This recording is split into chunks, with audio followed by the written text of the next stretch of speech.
Hello friends, welcome to our channel சிறுடி காசை serial. இன்றைக்கி என்னங்கிறத பார்ப்போம். இங்கே ரோகிணி அவங்களுடைய ஃப்ரெண்டை மீட் பண்ணி எல்லாத்த சுகத்தையும் சொல்லி அழுகுறாங்க. ஆனால் உனக்கு போய் நான் காஃபி போட்டு கொண்டுட்டு வரேங்கிறாங்க.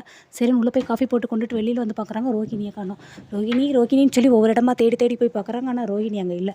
அதுக்கப்புறம் மனோஜுக்கு கால் பண்ணுறாங்க. மனோஜ் கண்ணாடி போடாதனால ஃபஸ்ட்டு ஃபோனை பார்த்துட்டு ரோகிணி தான் போடுறா பொழுக்கு அப்படின்ட்டு, ஹலோ ரோகிணி அப்படிங்கிறாங்க. மனோஜ், நான் ரோகிணி கிடையாது, நான் அவள் ஃப்ரெண்டு விஜயா பேசுகிறேன் அப்படிங்கிறாங்க. ஓ அப்படியா அப்படின்ட்டு கண்ணாடியை போட்டு திருப்பி செல்ல பார்க்குறாங்க. சொல்லுங்கள் விஜயா அப்படின்னு சொல்லுவோம். நான் ரோகிணி அங்கே இருக்காள் அப்படின்னு.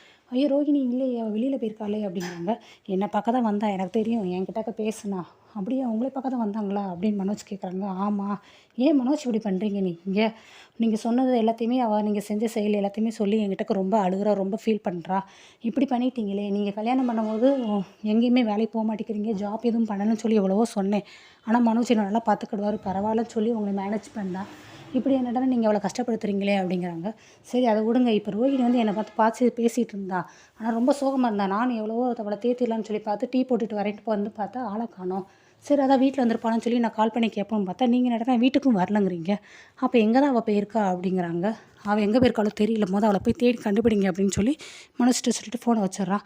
ஐயோ என்ன பண்ண அப்படின்னு தெரியாமல் மனோஜ் எம்மான்னு சொல்லி சீக்கிரமாக வெளியில் வர்றாரு. என்னடா ஏன்டா கத்துற அப்படின்னு. ரோகிணியை காணுமா, ரோஹிணிக்கு ஃபோன் போட்டால் ரோஹிணி நம்பர் சுவிட்ச் ஆஃப்னு வருது, என்னன்னே தெரியல, ரோஹிணியை காணும் அப்படின்னு சொல்லி அவர் ரொம்ப புலம்புறாரு. என்னடா சொல்கிறேன்னு. ஆமாம்மா நிஜமாக தான், எல்லாத்துக்கும் காரணம் இவன் தாம்மா அப்படி பேசுனீங்க அப்படின்னு சொல்லி அங்கே முத்து உட்காந்துருக்காரு. முத்துவோட சட்டையை போய் மனோஜ் பிடிக்கிறாரு. டேய், ஏன் சட்டையை ஏன்டா பிடிக்கிற, உன் பொண்டாட்டி ஓடி போனால் அதுக்கு நானாடா காரணம், விட்றா சட்டையை விட்றான்னு சொல்லி மனோஜோட சட்டையும் முத்துவும் பிடிக்கிறாரு. கடைசி பார்த்தா 2 பேருக்கும் அடுத்தடி சண்டை மாதிரி ஆயிடுச்சு. இந்த சத்தத்தை கேட்டுச்சிக்குமா மீனா வெளியில் வர்றாங்க. அங்கிட்ட ரவி ஸ்ருதி 2 பேர் இருக்காங்க. எல்லோரும் வெளியில் வர்றாங்க. அவங்க அப்பா, டேய் ஏன்டா இப்படி பண்ணுறீங்க, விடுங்கடா, நிறுத்துங்கடா அப்படின்னு சொல்லி அவரும் கத்துறாரு. அடுத்த 2 பேரும் சமாதானப்படுத்தி அண்ணாமலை முத்துவை பிடிச்சி இழுக்கிறாருங்கிட்டு ரவி அவங்களுடைய மனோஜ் பிடிச்சி இழுத்துட்டு அங்கே உட்காந்துருக்காரு. நீ தாண்டா எல்லாத்துக்கும் காரணம் அப்படின்னு சொல்லி எல்லோரும் திட்டுறாங்க. பார்த்தீங்களா, இதுக்காக தான் இவன் இப்படிலாம் பண்ணுவான்னு தெரிஞ்சு தான் நான் எந்த ஒரு இதையுமே சொல்லாமல் இருந்தேன். இவன் பாருங்க எவ்வளோ பெரிய பிரச்சனை கொண்டு வந்திருக்கான் அப்படின்னு சொல்லி அவங்க அம்மா விஜயாவும் சொல்கிறாங்க. இதெல்லாம் ஒரு காரணமாம்மா, தப்பு செஞ்சது அவனை விட்டுட்டு என்ன போய் சொல்கிறீங்க அப்படிங்கிறாங்க. விஜயா நீ தாண்டா தப்பு பண்ண, நீ தாண்டா இப்போ அவள் வீட்டு விட்டு போகிறதுக்கு காரணம் இருக்கான். அவங்க அப்பா மலேசியாவில் இருக்கார், பெரிய பணக்காரர், அவர் தெரிஞ்சா என்ன நினைப்பார் நம்ம குடும்பத்தை பற்றி, ஐயோ என்ன நினைப்பாரோ அப்படின்னு சொல்லி புலம்பிகிட்டு இருக்காங்க. அடுத்து ரவியும் சொல்கிறாரு. ஆமாம், நீ சொல்கிறத கொஞ்சம் மெதுவாக சாஃப்டாக தன்மையாக சொல்லியிருக்கணும். நீ பாரு, இப்போ இவ்வளோ பேருக்கு முன்னாடி சொன்னதுனால தான் அவங்க ஒய்ஃபுக்கு ரோஹிணி அன்னைக்கு அது மனசு கேட்காம போயிடுச்சு அப்படிங்கிறாங்க. ஸ்ருதியும் சொல்கிறா. முத்து, நீங்கள் ஏற்கனவே ரொம்ப ரகடாக தான் பேசுவீங்க, நீங்கள் எந்த ஒரு இதையுமே சாஃப்டாக பேச மாட்டிங்களா, நீங்கள் பேசின விதம் சரியில்லை, நீங்கள் சாஃப்டாக மெதுவாக எல்லாத்தையும் இருக்கும்போது சொல்லாமல் தனியாக சொல்லியிருக்கலாம் அப்படின்னு சொல்லி ஸ்ருதியும் சொல்கிறா. டே, உன் பொண்டாட்டியை பேச வேணான்னு சொல்கிறா அப்படின்னு சொல்லி முத்து சொல்கிறாரு. இல்லை, அவள் பேசுறது கரெக்டு தான் அப்படின்னு சொல்லி ரவியும் முன்னாடி போகிறாரு. என்னடா கரெக்டு, நீங்கள்லாம் தப்பு செய்வீங்க, அந்த தப்பை இப்படி பண்ணீங்கன்னு சொல்லி சொல்கிறேன், நான் உங்களுக்கு தப்பான ஆளாடா, என்னடா இது நியாயம் அப்படின்னு சொல்லி அவங்க இருக்கிறாங்க. ஆனால் விஜயாவும் பேசும்போது மீனா வந்துறாங்க. ஏன் இதுக்கு முன்னாடி ஒரு வாரம் அவர் வேலைக்கு போகாமல் இருந்தார். ஆனால் ரோஹிணி என்னை அந்த ஃபைனான்ஸ்காரர் வீட்டில் பார்த்துட்டு இங்கே வீட்டில் எல்லாருக்கு முன்னாடி தானே சொன்னாங்க. அப்போல்லாம் எல்லோரும் சைலண்ட்டாக தான் இருந்தீங்க, எல்லோரும் அமைதியாக தான் இருந்தீங்க, அப்போ யாரும் கேட்டிங்களா, இப்போ மட்டும் எதுக்கு அவரையே குத்தம் சொல்கிறீங்கன்னு. கரெக்ட் மீனா, நீ வக்கீலாக வர வேண்டியவா அப்படின்னு சொல்லி முத்து மீனா சப்போர்ட் பண்ணுறாரு. அடுத்து அவங்க அப்பா சொல்கிறாங்க. இருந்தாலும் அவருடைய பொண்டாட்டி போனதுக்கு நீயும் ஒரு விதத்தில் காரணம் தான்டா, நீ என்னை தனியாக பார்த்து சொல்லியிருக்கலாம், நான் மனோஜ் தனியாக கூப்பிட்டு என்ன ஏதுன்னு விசாரிப்பேன், நீ எல்லோரும் முன்னாடியே அவரை இன்சல்ட் பண்ணதுனால தான் அவளால் தாங்க முடியல அப்படின்னு சொல்லி முத்துவை திட்டார். இப்போ என்ன பண்ணி என்ன சொல்கிற அப்படின்னு. சரி விடு, டேய் மனோஜ், நீ அவளை போய் எங்கே இருக்கான்னு சொல்லி நீ போய் தேடி கண்டுபிடிக்கிற, அவள் எங்கே இருந்தாலும் அவகிட்டக்க காலில் மன்னிப்பு கேட்டு அவளை வீட்டுக்கு கூட்டிகிட்டு வந்திருக்க நீ அப்படின்னு சொல்லி சமாதானப்படுத்தணும்னு சொல்லி மனோஜ் சொல்லிடுறாரு. சரிப்பா அப்படிங்கிறாரு. முத்துவும் பார்த்துட்டு போ ஒவ்வொரு இடமா போய் தேடி போய் கண்டுபிடி அப்படிங்கிறாங்க. அப்போ அவங்க அண்ணாமலை சொல்கிறாங்க. முத்துவை பார்த்துட்டு, நீயும் ஒரு விதத்தில் அவள் வீட்டை விட்டு போனதுக்கு காரணம் தான், ஸோ நீ இவன் கூட போய் நீ அவனுக்கு ஹெல்ப் பண்ணியிருக்க அப்படிங்கிறாங்க. இப்போ நான் எதுக்குப்பா போகணும் அப்படிங்கிறாங்க. இல்லை, நீயும் போகணும் அப்படின்னு சொல்கிறாங்க. சரிப்பா, நீ சொன்னாக்கா போகிறேன் ஆடா அப்படின்னு சொல்லிட்டு முத்து மனோஜை கூட்டிகிட்டு காரில் ஏறுறாங்க. காரில் போய்கிட்டு இருக்காங்க. இவர் பார்த்துட்டு ஒரே 2 பேர் ஒருத்தர் மாற்றி பார்த்துக்கிட்டே இருக்காங்க. என்னடா அப்படிங்கிறாங்க.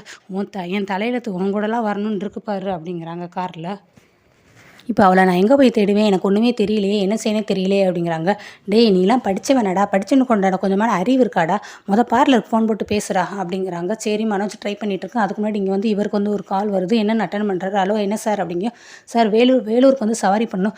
வேலூர் ஐயோ ரொம்ப நல்ல ஊராச்சு, நல்லா லாங் ட்ராவல் ஆச்சு, இது போனால் சவாரி போனால் நல்லா காசு வருமே. சார் இங்கே பொண்டாட்டியை காணும் சார். நீ இன்னும் பொண்டாட்டியை காணுமா, என்னாச்சு அப்படிங்கிறாங்க. இல்லை சார் என் பொண்டாட்டி இல்லை, அண்ணனோட பொண்டாட்டியை காணும், அவளை தேடி போகிறோம், அதனால் சவாரிக்கு வர முடியாது சார், சாரி சார், நீங்கள் வேறு ஒரு காரை பார்த்து அரேஞ்ச் பண்ணிக்கோங்க அப்படிங்கிறாரு. வச்சுறாரு முத்தையும் ஃபோனையும். பாரு ஒன்றால் எனக்கு நல்லா வந்த சவாரியெல்லாம் என்னால் விட்டு போகுது பாரு, இதனால் நல்லா காசு சம்பாதிச்சிருக்கலாம்ல, போய் உன் கூட வர எடுத்துருப்பாரு அப்படிங்கிறாங்க.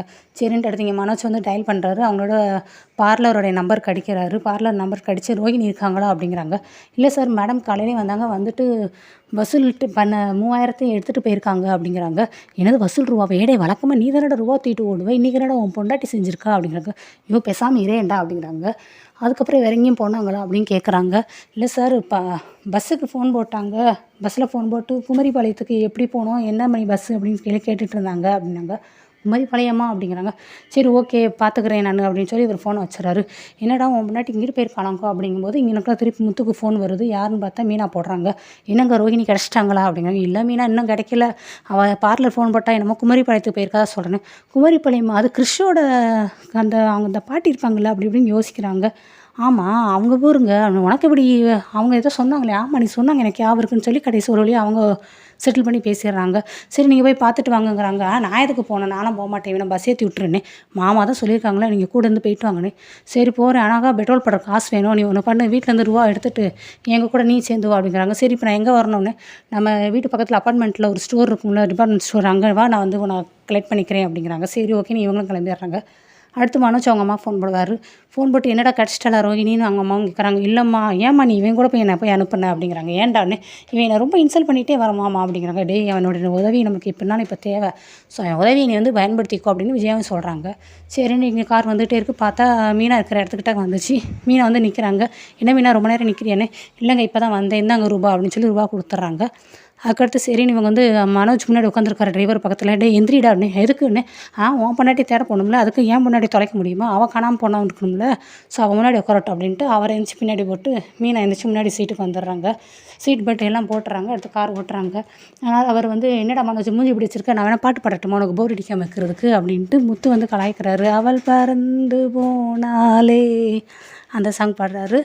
அந்த மாதிரி பாட்டு பண்ணிட்டு ஐயோ கொஞ்சம் நேரம் அமைதியாக வர்றீங்களா, நீங்கள் ஏங்க இப்படி பண்ணுறீங்க அப்படின்னு சொல்லி மீனை வந்து எவ்வளோ சமாதானப்படுத்துறாங்க.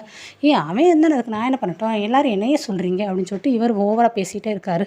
இப்போ நீங்கள் அமைதியாக வரப்போகிறீங்களா இல்லையா, இல்லை மாமாக்கு நான் ஃபோன் போடட்டுமா அப்படிங்கிறாங்க. இல்லை வேண்டாம் நான் அமைதியாக வர்றேன் அப்படின்னு. சரி நீங்கள் மாமாக்காவது அடங்குறீங்களே அப்படிங்கிறாங்க. அடுத்து ஒரு கடையில் நிப்பாட்டுறாரு. பிஸ்கட்டு, தேன் மிட்டாய், முறுக்கு அந்த மாதிரி ஸ்நாக்ஸ் ஐட்டத்தெல்லாம் வாங்கிட்டு வந்து உள்ளே வச்சு சாப்பிட்றாரு. என்னதுங்க இதுன்னு.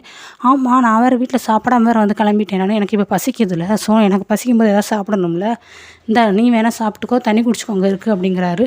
உனக்கு வேணுமாடான்னு மனோஜ் கேட்குறாங்க. எனக்கு வேண்டாண்ணே. வேண்டாட்டினா போ, நான் சாப்பிட்டுக்கிறேன் அப்படின்னு சொல்லி இவர் சாப்பிட்டுக்கிட்டே வராரு. ஸோ ரோகிணி கற்று இன்னொரு கல்யாணம் ஆகிருக்கு, இன்னொரு குழந்தை இருக்குது அப்படிங்கிற மேட்ரு அடுத்து இனிமேல் தெரிய வரப்போகுது. அது என்ன அப்படிங்கிறத நம்ம தொடர்ந்து பார்ப்போம். ஸோ மறக்காமல் சப்ஸ்கிரைப் பண்ணி உங்களுடைய சப்போர்ட்டை தெரிவிங்க. தேங்க்யூ.